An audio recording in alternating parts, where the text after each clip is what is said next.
नमस्कार, आप देख रहे हैं यूनाइटेड जेके और मैं हूं सुरिंदर शर्मा। जम्मू कश्मीर में यूटी है और एलजी मनोज सिन्हा का जो कार्यकाल है उसको लेकर अब तक कई बार चर्चाओं का बाजार गर्म हुआ। अटकलें लगी कि क्या एलजी मनोज सिन्हा जो है वो जाने वाले हैं जम्मू कश्मीर को छोड़कर, और क्या केंद्र में उन्हें कोई बड़ी जिम्मेदारी जो है वो दी जा सकती है। कई चर्चाएं ये भी चली, अभी उपराष्ट्रपति चुनावों को लेकर भी उनका नाम जो है वो चला कि क्या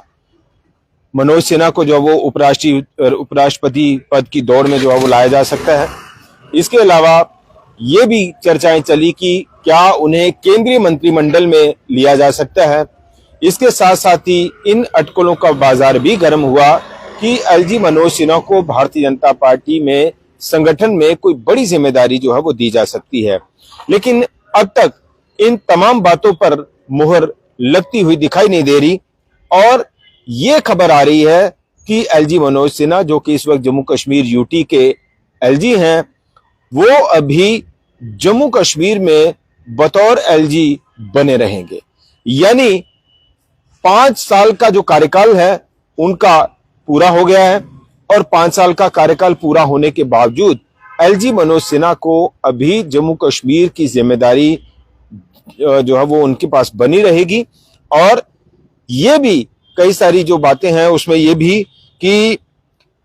7 अगस्त 2020 को एलजी मनोज सिन्हा ने जम्मू कश्मीर के यूटी की जो एलजी पद की जो जिम्मेदारी थी वो ली थी, और 5 साल का जो कार्यकाल है 7 तारीख को यानी कल जो है वो खत्म हो जाएगा। और इसके बावजूद ये एक तरह से देखा जाता है कि मैक्सिमम स्टेट्स में 5 साल का जो अपॉइंटमेंट है बतौर गवर्नर या एलजी जो है वो रहता है, लेकिन जो संविधान है और जो कानूनी प्रावधान है वो ये कहते हैं कि कोई फिक्स लिमिट जो है वो यूटीज में एलजी की जो है वो नहीं रखी गई है। यानी इसको जो है वो बढ़ाया जा सकता है और 5 साल भी रखा जा सकता है। तो जो कानूनी और संवैधानिक प्रावधान है वो ये कहते हैं कि इसका कोई निश्चित कार्यकाल नहीं होता। यानी किसी भी यूटी में एलजी का जो कार्यकाल है संवैधानिक तौर पर भी और लीगली तौर पर भी जो है वो कोई फिक्स टेन्योर जो है वो नहीं होता। या तो आप 5 साल रख सकते हैं और 5 साल से आगे भी बढ़ा सकते हैं। तो उसके मुताबिक चूंकि इस वक्त अभी तक कोई ऐसी बात निकल कर आ नहीं रही, और जिस तरह से अभी जम्मू कश्मीर में ये चर्चा चल रही थी कि कुछ बड़ा होने वाला है, 2-3 दिन से इन्हीं खबरों पर जो है वो पूरे मीडिया का फोकस रहा कि क्या जम्मू कश्मीर में कुछ बड़ा होने वाला है। तो उसको लेकर भी एक बड़ी कड़ी ये भी जोड़ी जा सकती है कि क्या एलजी मनोज सिन्हा जो है वो जम्मू कश्मीर से उनको विदा किया जाए, या फिर जम्मू कश्मीर की जो कमांड है वो अभी मनोज सिन्हा के पास ही रहेगी। और जिस तरह से अभी हमने बताया कि 2020 में अगस्त 2020 में उन्होंने एलजी पद की जो जिम्मेदारी थी जम्मू कश्मीर की वो संभाली थी, और 5 साल जो है वो उनके पूरे हो गए हैं। और अब देखा जा रहा है, माना जा रहा है कि अभी फिलहाल केंद्र सरकार जम्मू कश्मीर से मनोज सिन्हा को यहां से हटाने के मूड में नहीं है। और इस वक्त क्योंकि कई ऐसी चीजों का एलजी मनोज सिन्हा ने जो है वो बड़े बेहतरीन तरीके से काम किया है, या सीधे सीधे कहा जाए कि जो मनोज सिन्हा है वो केंद्र की पीएम मोदी की और गृह मंत्री की गुड बुक्स में है। और कई सारी चीजें जिस तरह से अभी टेरर विक्टिम्स को लेकर उन्होंने एक नई पॉलिसी के तहत जो है वो लोगों को मदद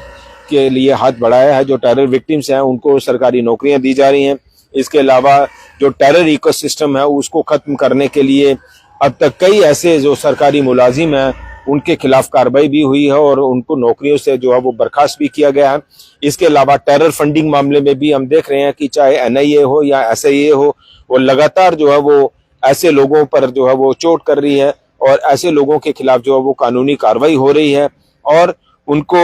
और दूसरा ये कि नशे के खिलाफ भी जो है वो एक बड़ी कार्रवाई के तौर पर जो देखा जा रहा है कि जो ड्रग पैडलर्स हैं उनके खिलाफ भी जो है वो कार्रवाई हो रही है, और उनके जो स्ट्रक्चर्स हैं, अवैध जो निर्माण हैं वो भी हटाए जा रहे हैं। तो ये कई सारे ऐसे बड़े पहलू हैं एलजी मनोज सिन्हा के कार्यकाल से इसके साथ जुड़ते हुए। और इस वक्त जो है वो अभी तक कहा जाए कि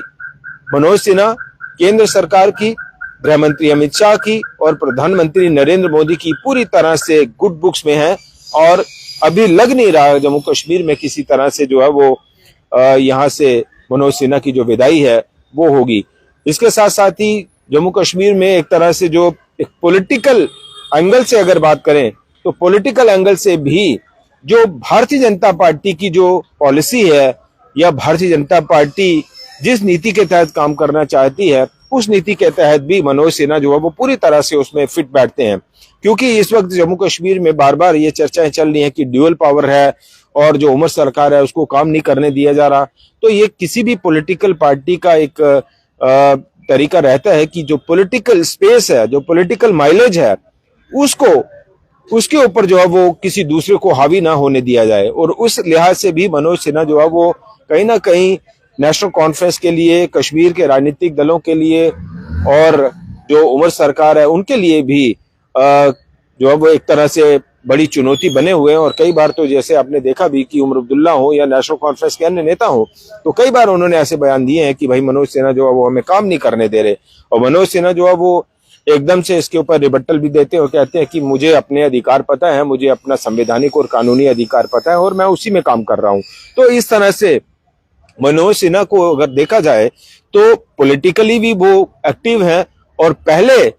ऐसे जम्मू कश्मीर के जो नेता हैं, एक तरह से कहें कि जो पॉलिटिकल बैकग्राउंड से जम्मू कश्मीर के कॉन्स्टिट्यूशनल पोस्ट पर बैठे हुए हैं, यानी एलजी की जो कमान है वो उन्हें दी गई है। तो ये सारी कड़ियों को अगर हम जोड़ें तो उस लिहाज से लगता है कि अभी मनोज सिन्हा का जो एक्सटेंशन है वो पूरी तरह से तय है और एलजी मनोज सिन्हा की जम्मू कश्मीर से विदाई का अभी कोई ऐसा आधार, कोई ऐसी ग्राउंड दिखाई नहीं दे रही। और एलजी मनोज सिन्हा जिनका 5 साल का जो कार्यकाल है वो तो खत्म हो गया है, लेकिन अभी लगता है कि जम्मू कश्मीर में मनोज सिन्हा अभी एक लंबी पारी खेलने वाले हैं। फिलहाल इतना ही। देखते रहिए यूनाइटेड जेके। नमस्कार।